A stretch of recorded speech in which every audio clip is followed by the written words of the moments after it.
Shout out sa mga age 25 to 45, mga millennials. Are you struggling with your finances? Baka ginagawa mo yung top 5 money mistakes ng mga millennial. Kung gusto mo malaman kung ano to at maiwasan to, finish this video. Videos that will make you wealthy and debt-free.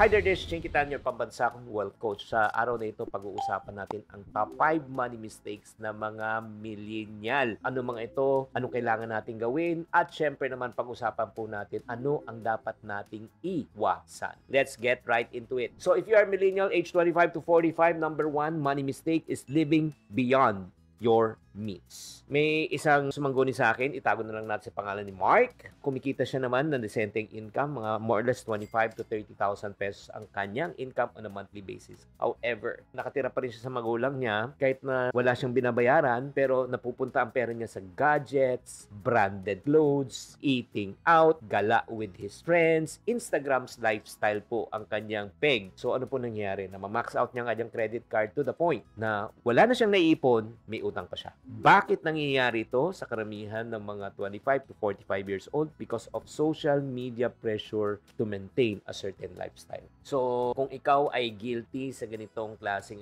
type guilty na lang sa comment section. Alam mo itong reality, let me talk to you heart to heart. Pag tayo po ay nag-overspend, kahit na malaki ang iyong kita, malaki rin ang iyong gastos, walang matitira. Wala kang ipon at masakit pa niyan, may utang ka pa. That's number 1 money mistake. Second money mistake ng mga millennials is this: not building what we call as the salbabida fund or emergency fund. Like for example, may kakilala naman ako sa freelancer, meron 3 kliyente. Okay na okay naman siya. So yung lifestyle niya, imagine mo, dating 15,000, ngayon kumikita na siya ng almost 75,000 pesos per month. So ang laki ng ginamp ng kanyang kita. Pagka tumaas ang kanyang kita, tinaasan din ang kanyang lifestyle. To cut the long story short, umabot po ang kanyang lifestyle to almost 60 to 75,000 pesos per month. So, ano pong nangyari? Wala po siyang savings, wala siyang emergency fund. From 3 kliyente, ngayon iisa na lang po ang kanyang kliyente. From an original income right now per month of around 60 to 75,000, naging 25,000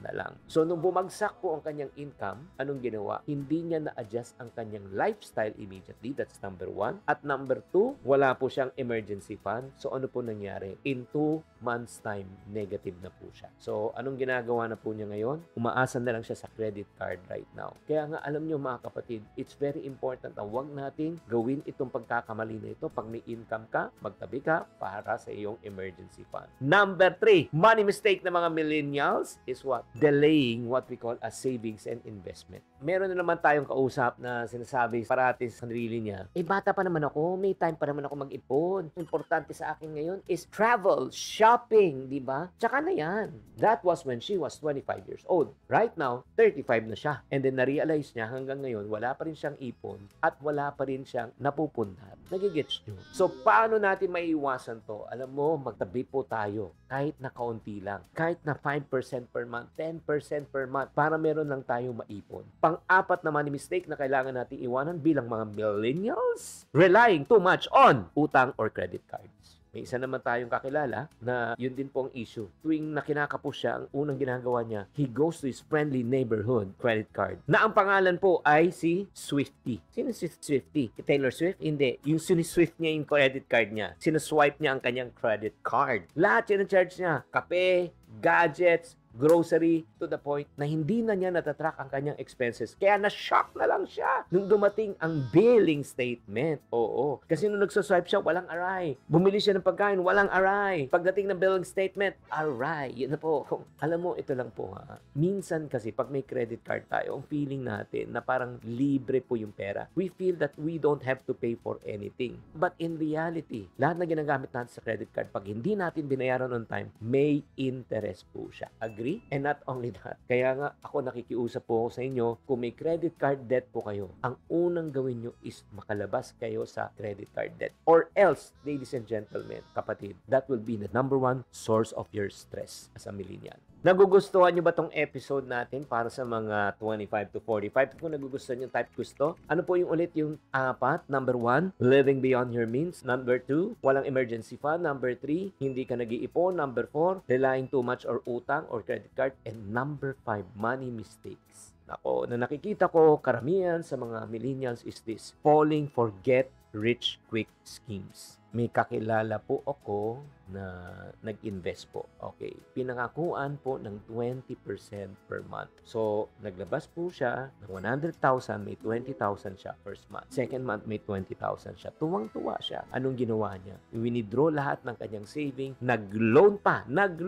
Kasi ni-loan po niya ay 8% per annum sa kanyang kaibigan at in-invest niya ng 20% per month. Kikita daw siya ng 12% per month na walang ginagawa. So, to cut the long story short, on the 4th or 5th month, hindi na siya nakakobra. Tumakbo na po. Na-scam po siya. Bakit nangyari yan? Kasi gusto mo talagang yumaman ng biglaan na wala kang ginagawa. Ano po ang consequence niyan? Mauubos ang iyong pera at magiging financially stressed ka. Kaya nga mga kapatid, ako po ay makikiusap po sa inyo. Pakinggan nyo ito mabuti. Prevention is better than cure. Bago ka mag-invest, kung hindi mo naintindihan, huwag mong pasukan. Pangalawa, kung mataas ang interest, huwag mo rin pasukan. Paano malaman na napakataas ng interest? Reminder, if it cannot be offered by a legitimate bank, it cannot be offered by anyone. But if you still, ikaw mismo na nakikinig at nanonood ngayon despite of this video, na gusto mong sumubok, invest at your own risk. As a millennial at age 25 to 45, alam mo, matagal pa eh. Huwag kang magmamadali. Kung maiwasan mo lang tong top 5 money mistakes, the earlier you start, the bigger your rewards will be in the future. In other words, kapatid,